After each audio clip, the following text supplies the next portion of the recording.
Hey guys, welcome to Hip Hughes History, coming to you from sunny Orlando, Florida. I'm actually on vacation, but I really wanted to make a video because I was quite dismayed on the plane ride here, reading a little story about what they're trying to do in Oklahoma. And if you don't know the story, this is led by State Representative Dan Fisher of Oklahoma, who's a member of what's called the Black Robe Regiment, who believes in dismantling the wall between church and state, yada, yada, yada. But he's in the Education Committee in the Oklahoma State House, and they voted 11-4 on party lines to basically cut off funding for students who are going to take the AP US History test, and now it's going to go to the state legislature for a whole vote, and we really want to stop this. A couple of years ago, the curriculum in AP US History changed. After talking with thousands of teachers, the College Board decided to really make the course a little bit more flexible. They decided that it was more important for students to think critically about concepts using content in US history than to really do a horse race through the course, memorizing a million different facts. And this was agreed on. College professors agree, most historians agree, most AP US history teachers agree, but not everybody. This Black Robe Regiment and many conservatives in the Republican Party, this was even included in the Republican National Convention platform, that they're opposed to this. They really believe that we should be teaching explicitly American exceptionalism. We should be teaching patriotism and nationalism, that America is special and it has a special story. And I'm not saying that it doesn't, but really what the course is doing now is turning that over to the students, turning it over so they can do inquiry and research and study some things that are ugly sometimes. Culture clash is ugly. Japanese internment is ugly. They're internment camps. They're not fun camps. The episode with the Chinese and the railroad, or resistance to desegregation, these are upsetting stories, but they're necessary stories to tell, to draw context, and to improve ourselves, and to be knowledgeable and critical thinkers. And this is really the objective that the College Board had in changing the APUSH curriculum.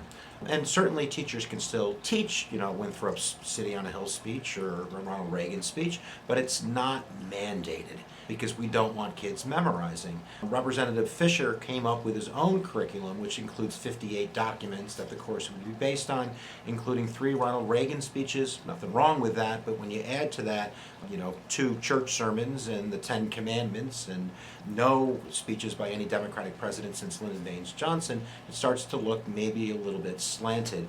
And certainly they want to really push patriotism, as I was saying before. So this is up in the air right now, and really what we're asking you to do is kind of a call to action if you agree that this needs to be stopped. And if you don't, leave it down in the comments below. We'll have a little comment battle royale, and that would be, hashtag awesome. But either way, you can do a few things. Number one, you could just, drive the guy nuts by calling his phone number. The phone number right there to reach Representative Dan Fisher is 405-557-7311. And certainly if you want to fill his mailbox up to the rim, you can do that down below. It's dan.fisher@oakhouse.gov. That's right there. And we just want you to do something. I'll even include a link to the petition that's going around in the description below if you want to be a part of that. But I think it's really important. Number one, we realize that nobody's mandating students take these courses. They're optional courses for students to garner college credit. So it's really a disservice to the students of Oklahoma who won't have the opportunity not only to think critically about our history, which I believe is the job of an historian, but to earn that college credit.